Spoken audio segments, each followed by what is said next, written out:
Hello, this is Miss Moreland. Welcome to Chapter 12 review.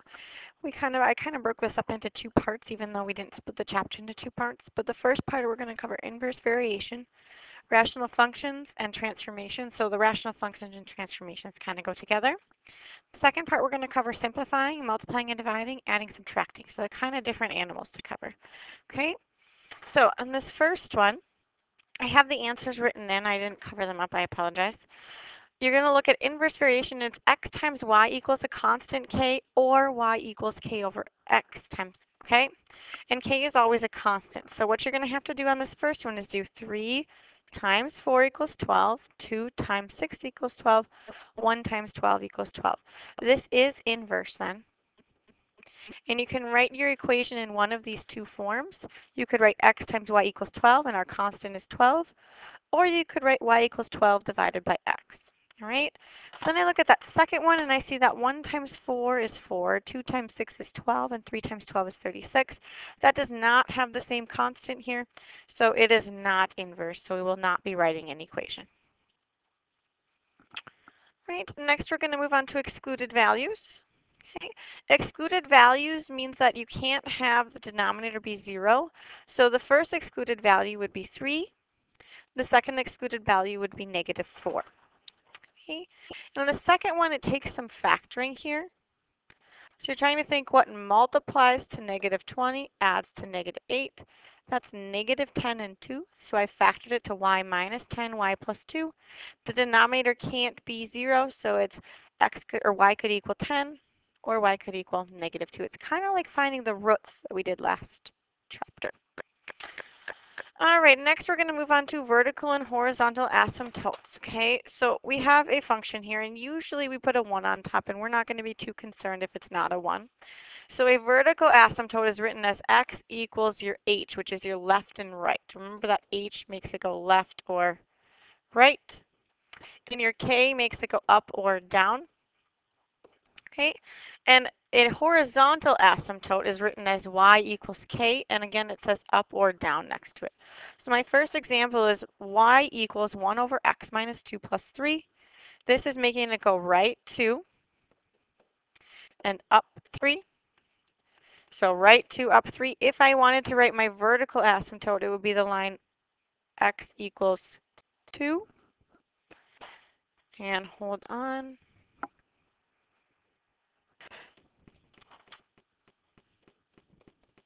My horizontal asymptote is going to be y equals 3. And you can look, my vertical asymptote is a vertical line at x is 2. My horizontal asymptote is a horizontal line at y equals 3. And your rationals, you can just sketch in your graphs, and it's like two little shapes, one in the top right and one in the bottom left. Right? Now we're going to move on to translations and do a couple more examples, okay? So this one you have to remember, down here makes it go left or right, whatever's attached to the x.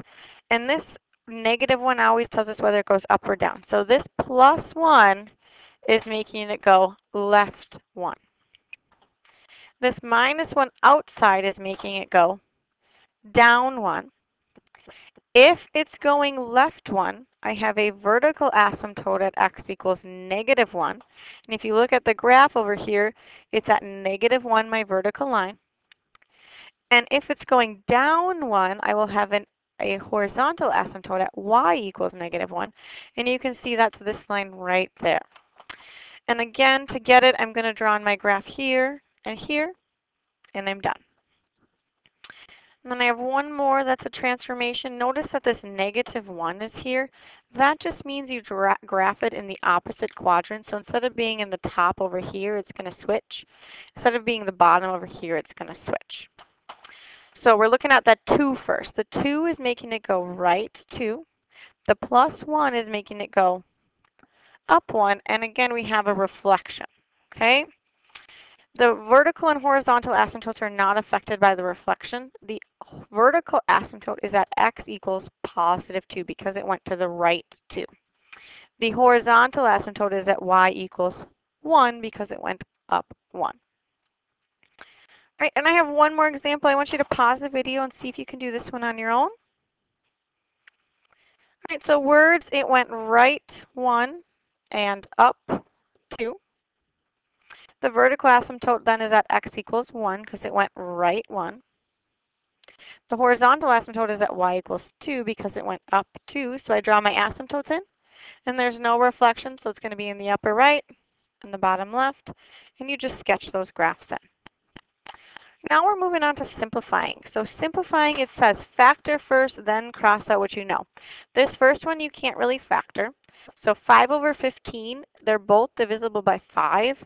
15, oops, excuse me, I'm drawing marks. 15 is really 5 times 3, and you can see that a 5 will cancel then. So I'm left with a 3 on the bottom. X squared is really x times x. So I can cancel an x out and I'm left with an x. So my final answer is x over 3. You could have also said that x squared divided by x to the first is the same thing as 2 minus 1, which would give you x to the first as well. Right, and this next one takes some factoring. So this top factors to x minus 4, x plus 4. That's one you should know by now. In the bottom, you're going to draw a little diamond. We want to multiply to 16, add to 8. That's 4 and 4. So the bottom's going to factor to x plus 4, x plus 4. And now I can start canceling. I can only cancel out one pair of the x plus 4s because that's all I have. So my final answer is x minus 4 over x plus 4. And now on to the last two. I'm going to have you try these two on your own. So pause the video and see how you do. This first one, the 3 and the 6, simplify to 1/2. X squared divided by x to the first leaves me with 1x left on top. And then that last one, you had to factor the denominator. Multiply to 2, add to 3. That's 2 and 1. So you're going to have x plus 1, x plus 2. The x plus 2's cancel. If you're not left with anything on top, it's really a 1. And on the bottom, we have x plus 1. Right now, we're going to move on to multiplying and dividing. So multiplying, you multiply across the top and across the bottom. And you always want to factor first, but these don't need to be factored. So x minus 1 and x minus 1 is really the same thing as x minus 1 squared. And 2 times 3x is really 6x. And notice that sometimes we don't get anything that simplifies, so that would be our final answer for that one. Oftentimes, though, with multiplication, something's going to simplify. So this one's nice and messy, but it's not too bad if you remember your factoring. So I'm going to factor the top, multiply to 8, add to 6. That's 4 and 2. So this top factors x plus 4, x plus 2. That's gone. This bottom, I want to multiply to a negative 8, add to 2. Well, that's 4 and negative 2. That's going to be x plus 4. X minus 2, so that's gone. And now that I have it written like this, I'm going to multiply across the top and the bottom, and I usually just draw one big line because now I can start canceling. Then x plus 2 on top and x plus 2 on the bottom, x plus 4 on the top, x plus 4 on the bottom, and I can't cancel anything else, so my final answer, I'm left with an x minus 4 on top, and I'm left with an x minus 2 on the bottom. Right? I have one more down here if I can get to it. All right, so I want you to pause the video and try this last one on your own. You should have factored this to be x plus 3, x plus 1, and this should factor to x minus 3, x plus 3. That's one you should have down. So I don't need those anymore.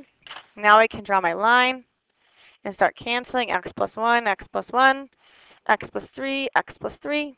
So I'm left with x minus 3 over x for my final answer. Now we're going to move on to dividing, and dividing is the same as multiplication. You're just using the reciprocal. So for each problem, I want you to automatically write a multiplication problem. And remember, you have to flip the fraction, the second one. So it's 4y over y minus 1. And I'm going to multiply straight across this way. I get 28y over y times y minus 1. And you should see that those y's cancel, so your final answer is 28 over y minus 1. Right. I'm going to show you two of these next ones. I want you to try these on your own. Remember to make each problem into a multiplication problem. So this first one, to change it into a multiplication problem, I first need to make sure they both have a denominator. So that one has a denominator of 1. So it's x plus 2 times x minus 1 over 1. I change it to multiplication, so it's timesing I flip it to x over x plus 2. Now I can see the x plus 2's are going to cancel, so my final answer is x times x minus 1. That's just fine. If you wanted to distribute that x, that's fine as well. Right, and then this next one is going to be a plus 5 over 5a. Change it to a multiplication problem, flip it. It's a over 10. If I draw in my bar, I can see the a's will cancel. So I get a plus 5 on top, and 5 times 10 gives me 50. All right, I'm going to leave you guys to try this last one. It's just factoring. Please check it. I'm just going to write the answer in.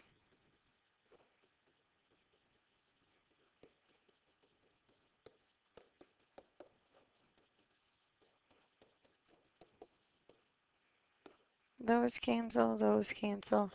Left with 1 over x plus 3 times x minus 3. Right, now we're going to, oops, did I forget my adding? Oh, my slide's right there.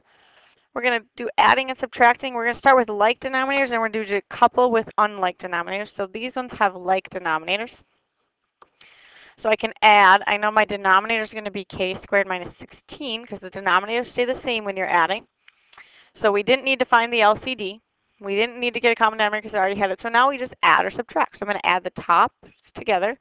So I get k, negative 2 plus 6 is 4. And you might think you're done, but you can factor the bottom on this. You can factor the bottom to be k minus 4 and k plus 4. And the reason that's helpful is because you can simplify by crossing out the k plus 4's. Again, if you're left with nothing on top, it's really a 1. And on the bottom, it's k minus 4. Now we're going to do an adding with an unlike denominator, so you need to get a common denominator. So this one has an a minus 2 and that one has an a minus 2. But this one has an a minus 1 and this one doesn't. So I need to make this one have an a minus 1. And remember, whatever you do to the bottom, you have to do to the top. So when I rewrite this, I get 3a over a minus 2 times a minus 1 plus 3a minus 3, because that's what distributing does. And then I still have a minus 2, a minus 1. That's nice because now my denominators match. So I can write my answer out with that a minus 2 times a minus 1. And on top, I'm just going to add. So I get 6, or 3a plus 3a is 6a minus 3. And I can't cancel anything out on this one, so I'm going to leave it just like that. All right, let's do one subtraction one. I think I'm going to save these other ones to do in class. So we're going to do one subtraction, and this one also ties in because I have to factor. So this factors to x. Let's see, I want to multiply to 12, add to a negative 8. It's negative 6 and negative 2, so it's x minus 6, x minus 2. Well, this one's missing an x minus 2, so I'm going to multiply by an x minus 2. So when I rewrite this, I distribute that 2, so I get 2x minus 4 over x minus 2 times x minus 6 minus 4 over x minus 6 times x minus 2. And what's nice is I now have a common denominator. Let me just move these down. I have a common denominator, so when I go to write my answer, I know the denominator is going to be x minus 2 times x minus 6. And on top, I need to subtract. So I have 2x and then negative 4 minus 4, which really is a negative 8. And I can check to see if I can simplify. So I'm going to factor out a 2. And that gives me an x minus 4. So I can't simplify anything, and that would be my final answer. Right, we'll do these last two in class if we get a chance. If not, we'll already have done them. So I hope this review helps. See you tomorrow.